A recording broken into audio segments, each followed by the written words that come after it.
A graça e a paz do Senhor Jesus Cristo esteja com todos vós. Vou mostrar esse CD para vocês, fazer o pedido dele, que eu mando ele de graça para vocês ouvir aí e também regravar as músicas, dependendo do que vocês quiserem, regravar as músicas dele, tá bom? Cumprimento todos vocês com a graça do Senhor Jesus Cristo.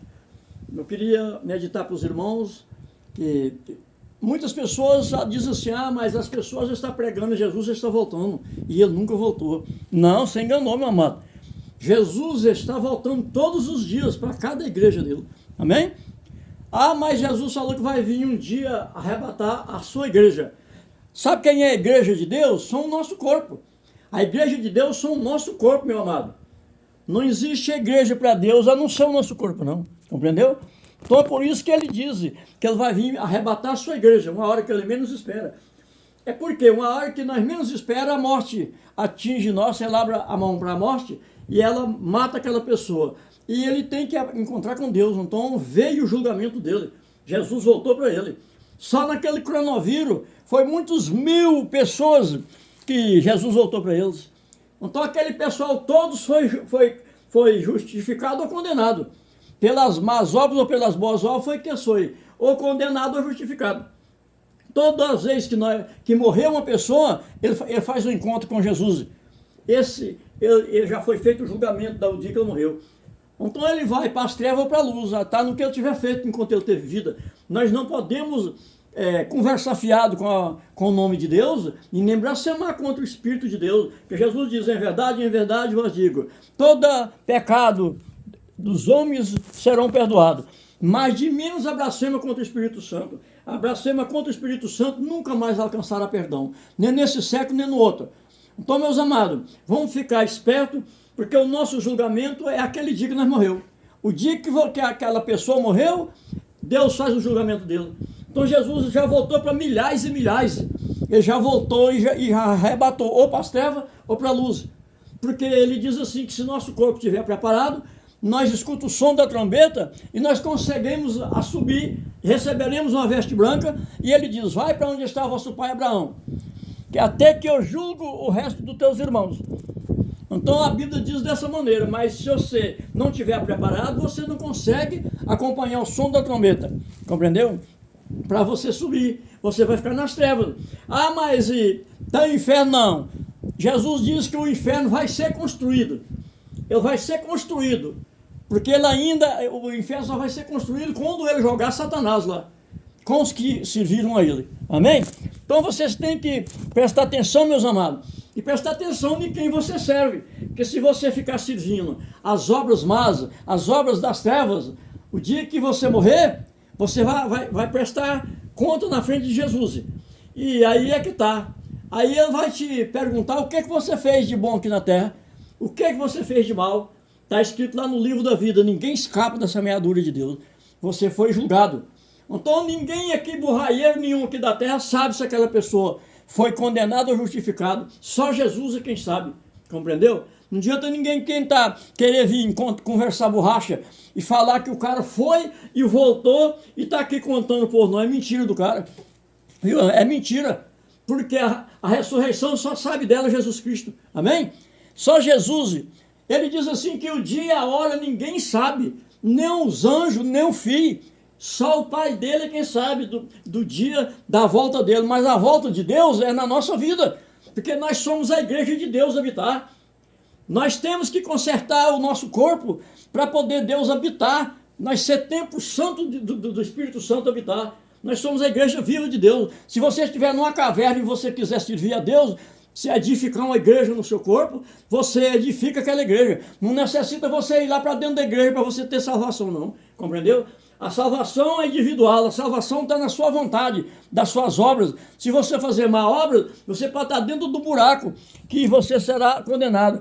Se você fazer boas obras, você pode estar debaixo das águas do mar, do abismo do mar. Que se você tiver feito boas obras no dia que Jesus aparecer para você, ele vai levar a sua alma, vai ser justificada, compreendeu? Mas só Deus é quem sabe. Ele diz que o dia e a hora ninguém sabe. Não tem esse burraieiro aqui na terra que possa saber qual é o dia que ele vai morrer e qual é o dia que ele vai subir ao céu ou se ele não vai. Ninguém tem essa certeza. A certeza é nós ficar vigilante e orar e vigiar Jesus Cristo para que Ele nos dá força para nós edificar uma igreja no nosso corpo. Mas se você não edificar uma igreja no seu... mas como é, pregador, que eu sou a igreja de Deus? Você é. Porque Deus, quando fez Adão, Ele diz assim para os anjos: façamos ao homem a nossa semelhança e a nossa imagem. Está vendo? O homem é a imagem e semelhança de Deus. Então, quando Jesus estava pregando o evangelho, ele diz assim para Pedro: Pedro, apacentai das minhas ovelhas. Pedro, apacentai de minhas ovelhas. Ele falou: Pedro, amais a eles mais do que a mim? Sim, Senhor. Pedro, amais a eles a mim mais do que a eles? Sim, Senhor. O Senhor sabe. Pedro já começou a ficar com medo. Jesus falou: Pedro, em ti eu edificarei a minha igreja, e as portas dos céus não prevalecerá contra esta igreja. Mas a igreja que Jesus falava era o corpo de Pedro. Compreendeu? É o corpo de Pedro que era a igreja. Não era a igreja de barro. E a humanidade está confundindo esta palavra que Jesus falou: eu edificarei a minha igreja, mas ele falou que ia edificar no corpo de Pedro. Então é porque Jesus quer edificar uma igreja no nosso corpo. Nós que somos o templo do Espírito Santo habitar, somos a igreja verdadeira de Deus. Não precisa de você estar indo para a igreja para você ser prejudicado, muitas vezes pelas pessoas, não, ou muitas vezes humilhado para servir Deus, não, que a salvação é grátis, a salvação não é vendida, compreendeu? Muitas vezes você está indo para a igreja, está tentando pagar a salvação para Deus e você enganou. Você não vai ser justificado pelo que você deu lá na igreja, não. Você vai ser justificado pelas suas obras. Se você vestiu um maltrapinto, se você deu pão ao faminto, se você calçou quem estava descalço, se você hospedou a pessoa que estava sem hospedagem, se você socorreu o órfão e a viúva, se você socorreu o estrangeiro, compreendeu? É isso que Deus vai olhar. A sua obra é essa aí, para você ser justificado. Você será uma igreja de Deus. Se você fazer tudo isso que eu falei para você aqui, você edificou uma igreja no seu corpo, uma igreja verdadeira para Deus.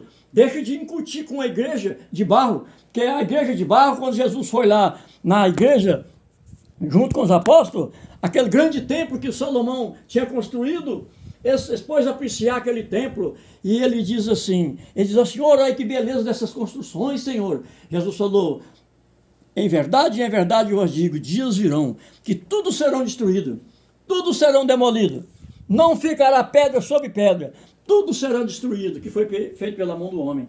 Amém? Vamos prestar bem atenção nisso aí. Jesus não deu promessa de salvar a igreja de barro, não. Ele vai salvar a igreja, que é o nosso corpo.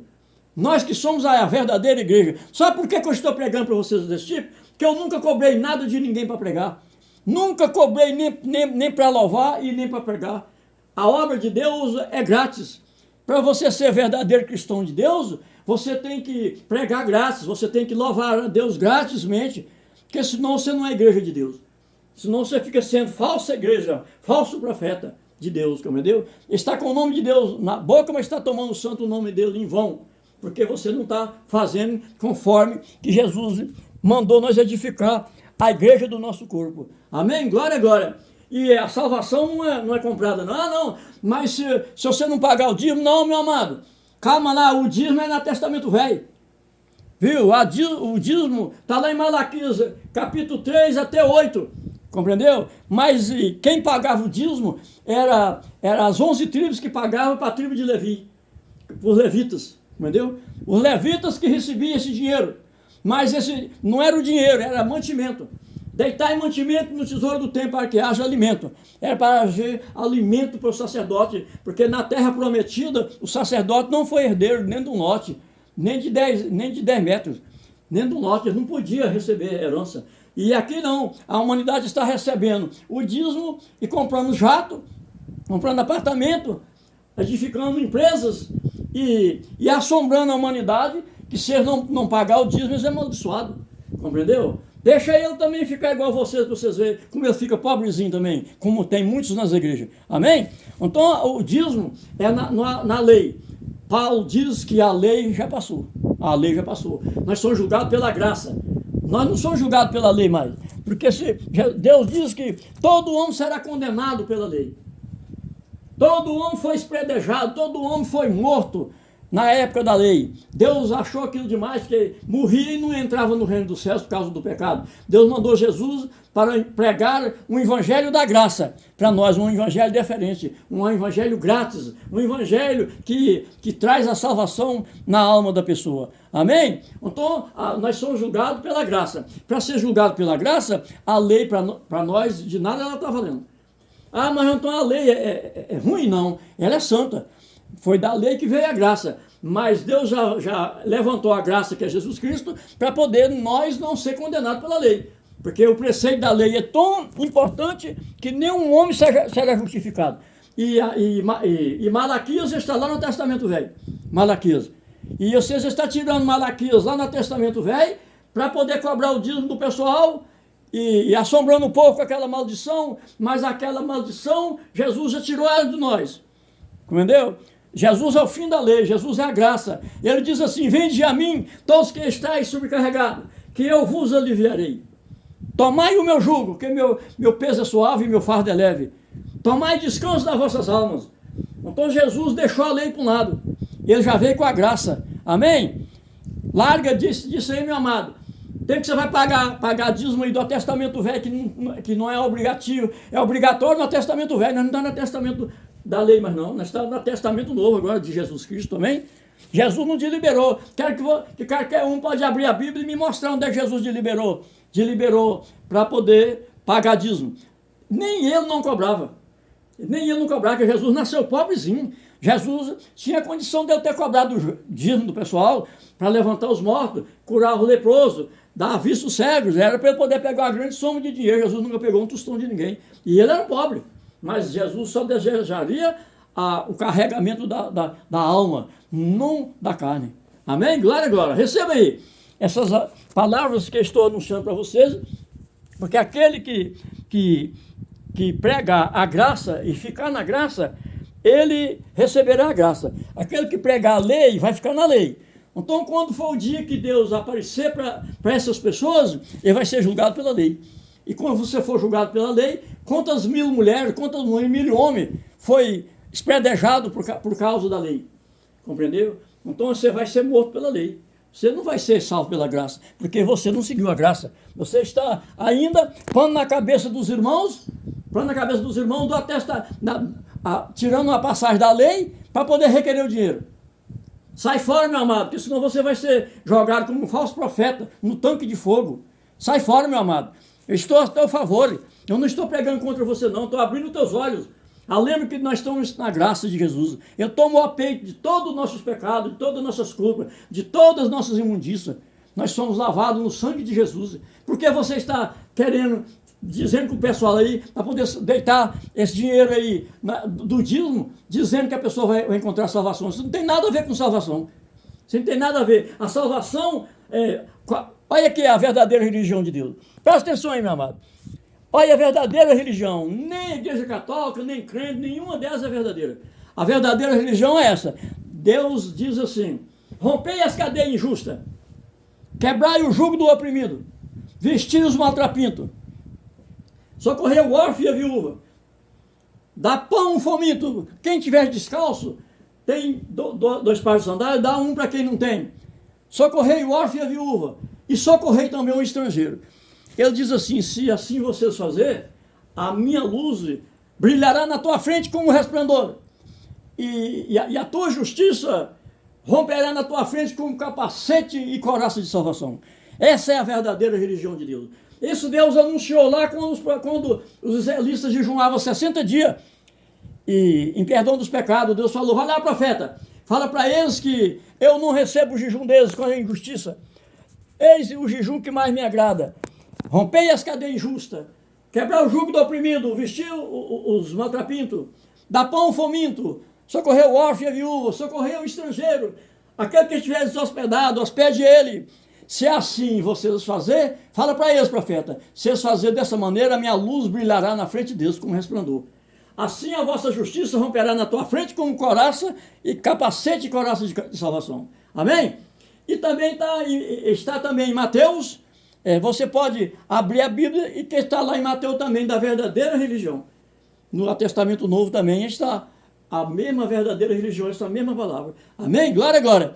Vamos ser uns pregadores verdadeiros. Não vamos iludir a humanidade, não, porque o tanque de fogo está preparado para o mentiroso, para o falso profeta. A salvação não é comprada por dinheiro. Não tem soma de ouro nem prata que a pessoa consegue comprar a salvação dele no reino de Deus.